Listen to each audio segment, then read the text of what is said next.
roughly 1,200 murders per year in the last 5 years, 75% of that number are attributed to gangs and gang members. and gang violence is again being blamed for the increase in murders in West Kingston, Spanish Town and St. James.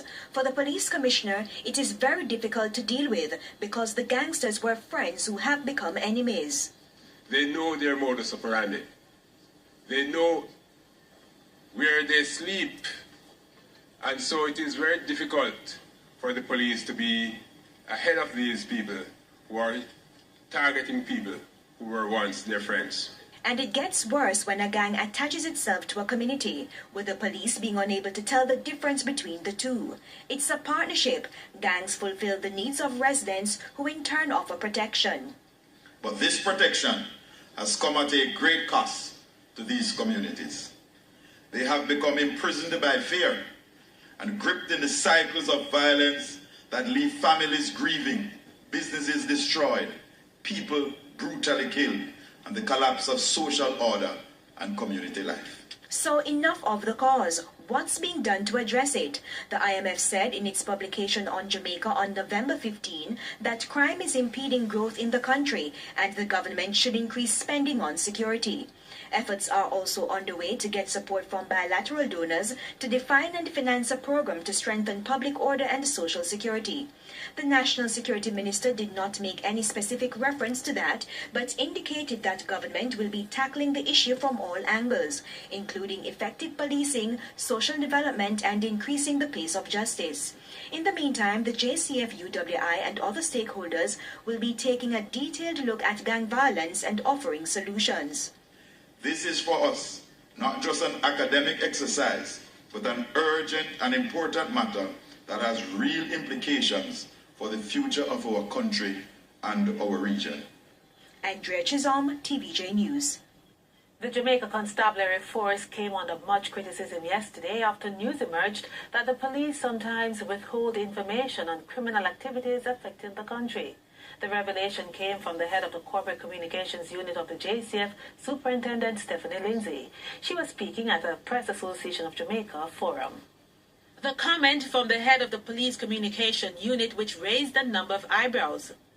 With the high levels of crime taking place, Superintendent Stephanie Lindsay revealed that a decision was made to withhold certain information. It has gotten to the point where even like I work with the Constabulary Communication Department, and we have taken a decision not to send out every murder and the murder situations because it becomes overwhelming.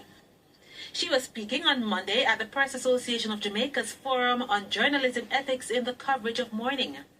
According to Superintendent Lindsay, sometimes the media shape the view of people, and the criminals are motivated by seeing their acts on television. We used to put out a regular crime statistics and a crime update, and every time that happens, we see a spike.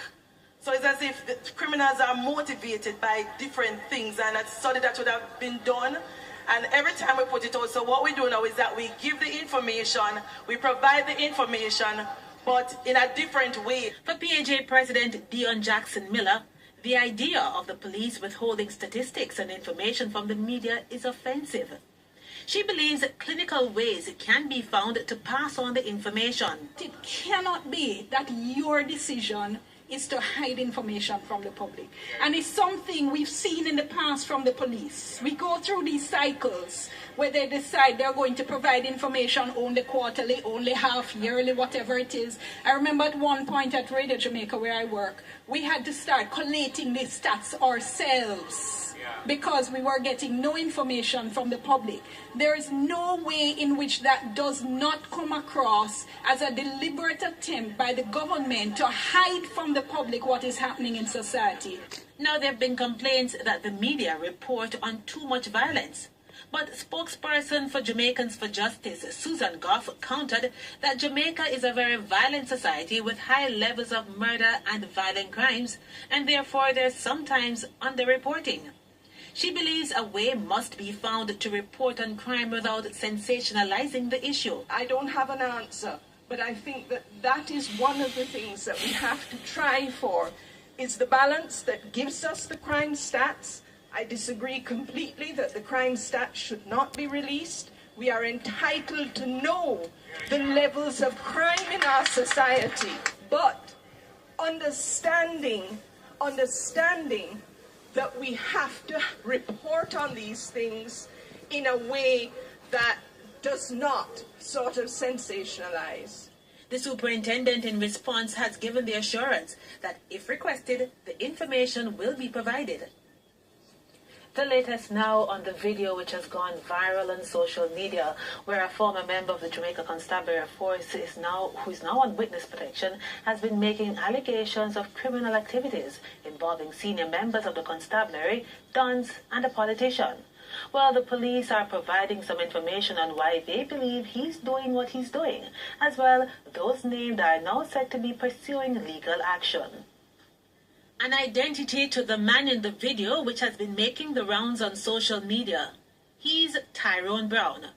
Yesterday, a statement from the JCF refuted statements from Mr. Brown that he was a member of the Kingston Eastern Division and that he was part of any police operations he made reference to in the video. I was there. I was there.